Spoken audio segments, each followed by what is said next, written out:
Bonjour, chers élèves, me revoici pour ma chronique d'actualité de la semaine.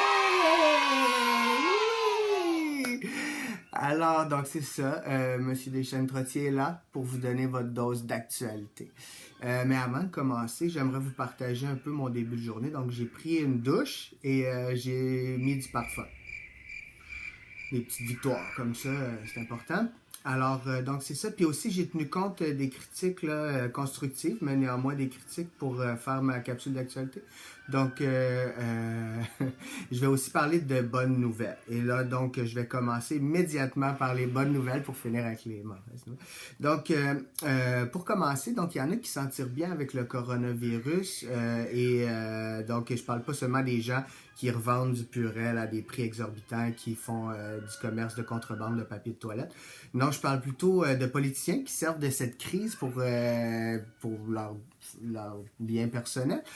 Donc ici, on parle spécifiquement de Benjamin Netanyahu, qui lui s'en tire très bien. Donc cette semaine, on apprenait qu'il a réussi à faire reporter son procès pour corruption. Je vous rappelle, c'est un procès qui pend au-dessus de sa tête, comme ça, telle une épée de Damoclès. Donc, et en plus, il s'accroche au pouvoir en ayant fait une entente avec le Parti bleu-blanc, parti principal d'opposition là, en Israël. Donc, il va rester premier ministre. Je vous montre des extraits de journaux à l'instant.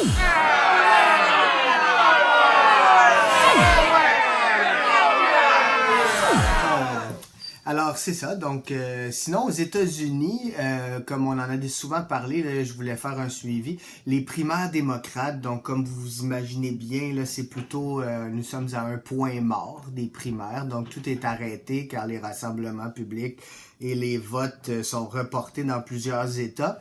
Donc, c'est toujours Joe Biden qui mène cette course pour être le candidat démocrate. Par contre, on apprenait des mauvaises nouvelles à son sujet cette semaine. Donc, il y a des allégations qui sont faites par une femme qui a été son employée durant les années 90, Madame Tara Reid, et donc qui aurait allégué là, dans un podcast cette semaine avoir été agressée sexuellement par le candidat Joe Biden. Donc, c'est ça, ça va être difficile. On n'en a pas entendu parler dans les journaux ou dans les médias américains. Voilà, je vous présente un des seuls articles que j'ai trouvé sur le sujet. C'est dans le journal britannique The Guardian. Donc, bien sûr, la campagne de Joe Biden a démenti ces allégations, mais moi, je trouve ça quand même troublant. D'habitude, ça commence par une allégation et on peut rapidement se retrouver à 25, comme le président Trump, par exemple. Oui, donc,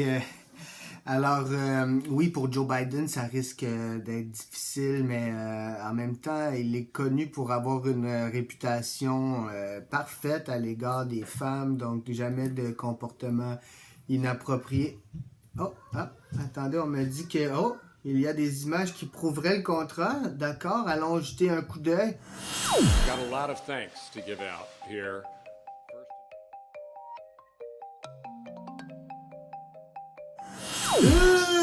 OK, donc pour poursuivre aux États-Unis, donc il y a le président Trump qui a commencé la semaine en force en disant vouloir rouvrir son pays d'ici 2 semaines, donc enlever les mesures de confinement, de restrictions pour que son économie, l'économie américaine reprenne, bien sûr.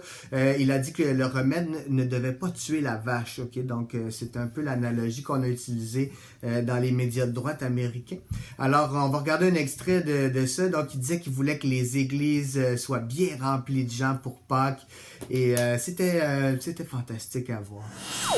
Easter's a very special day for me. And I see it's sort of in that timeline that I'm thinking about. And I say, wouldn't it be great to have all of the churches full? You know, the churches aren't allowed, essentially, to have much of a congregation there. Eh oui! Les églises pleines pour Pâques, comme ça va être une belle fête dans 2 semaines au pic de la propagation du virus. Alors, plusieurs ont suivi le président dans cette nouvelle rhétorique, donc d'ouvrir le pays, de pas s'empêcher de vivre et de relancer l'économie. Et oublions pas qu'il y a 3,5 millions d'Américains qui ont fait des demandes d'assistance chômage cette semaine. Alors, donc c'est ça. On a vu aussi des nouveaux arguments que j'avais pas pensé à ça. Donc, notamment le fait de sacrifier les aînés pour relancer l'économie. Donc, ça a été avancé par le lieutenant-gouverneur du Texas. On va regarder un extrait. Is what's happening to this country. And you know, Tucker, no one reached out to me and said, as a senior citizen, are you willing to take a chance on your survival in exchange for keeping the America that all America loves for your children and grandchildren? And if that's the exchange, I'm all in. C'est spécial, tu sais, on sait même pas trop s'il parle de lui ou s'il invite les personnes âgées à mourir pour l'économie puis pour leurs petits-enfants. Moi, j'ai mon opinion là-dessus, je pense qu'il parle pas de lui, c'est plus les vieux pauvres qui veulent qu'il meure.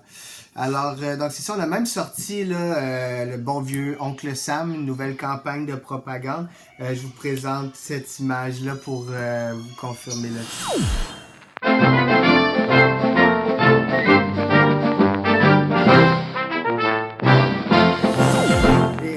Donc, pour terminer cette semaine-là aux États-Unis, donc le président Trump a décidé de pas aider les gouverneurs démocrates qui sont pas fins avec lui. On l'a vu lors de la conférence de presse d'hier samedi. Je fais ça dimanche, là, la capsule. Donc, c'est ça, on va vous montrer un petit extrait. C'est parti. Mike Pence, Mike Pence, I don't think he sleeps anymore. These are people that should be appreciated. He calls all the governors. I tell him, I'm a different type of person. I say, Mike, don't call the governor of Washington. You're wasting your time with him. Don't call the woman in Michigan. Well, it doesn't make any difference. Et voilà, donc il faut flatter l'ego du président américain pour recevoir de l'aide. C'est comme ça que ça fonctionne en cette époque. Du même coup, j'aimerais ça vous partager l'idée que je me fais de ça. Donc, c'est que les Américains ont voté pour une star de la télé-réalité. Et bien maintenant, ils se retrouvent à être tous dans Survivor. Eh ben, en tout cas. If I get corona. OK, maintenant, passons à un autre pays. Donc, au Royaume-Uni, là aussi, ils ont un dirigeant compétent et j'ai nommé Boris Johnson, un populiste un peu à saveur Trump, là, mais européen. Alors, donc, pour Boris Johnson, tout allait bien, malgré le fait que son pays a dépassé hier le cap des 1000 morts. Donc, la semaine dernière, il avait été dans un hôpital pour visiter des gens malades, mais surtout pour appuyer les services de santé et pour montrer qu'il était là durant la crise. Sauf que pendant sa visite, il a commis un geste plutôt surprenant et on écoute son témoignage. I'm shaking hands continuously. I was at a hospital the other night where I think there were actually a few coronavirus patients, and I shook hands with everybody. You'll be pleased to know, and I continue to shake hands. And I think it's very important that people obviously can make up their own minds. I think I shook hands with everybody. I shook hands. People should be able to make up their own minds. Oui, nous faisons notre propre idée, surtout à Boris Johnson. Et nous allons la garder pour nous, cette idée. Donc, voilà, plus tôt cette semaine, donc il a dû faire un aveu. Alors, il est atteint du coronavirus. On va regarder l'adresse à la nation qu'il a fait à partir de son téléphone cellulaire.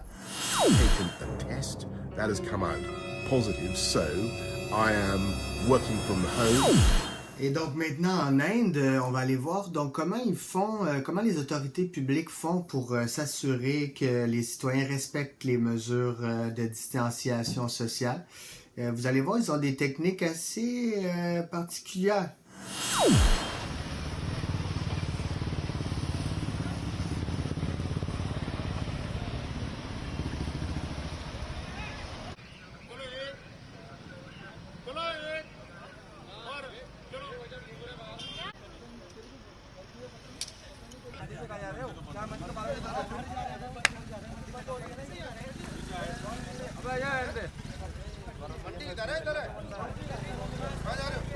बनेरो मुर्गा ऐसे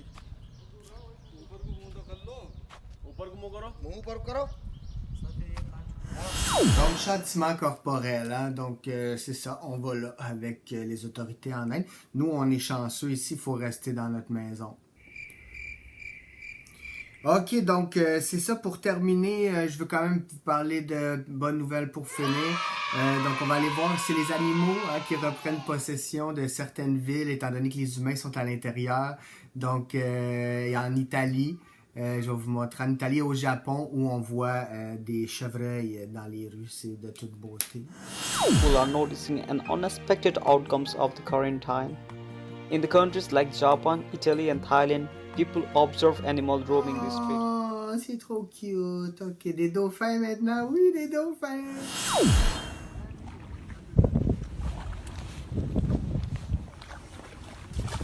È scappato il pesce. Ah, des dauphins en Italie, on les a vus à Venise et tout ça, c'est beau des dauphins. Maintenant, voulez-vous voir des macaques s'entretuer pour de la nourriture en Thaïlande parce qu'il n'y a plus de touristes pour leur donner de la bouffe? Oui!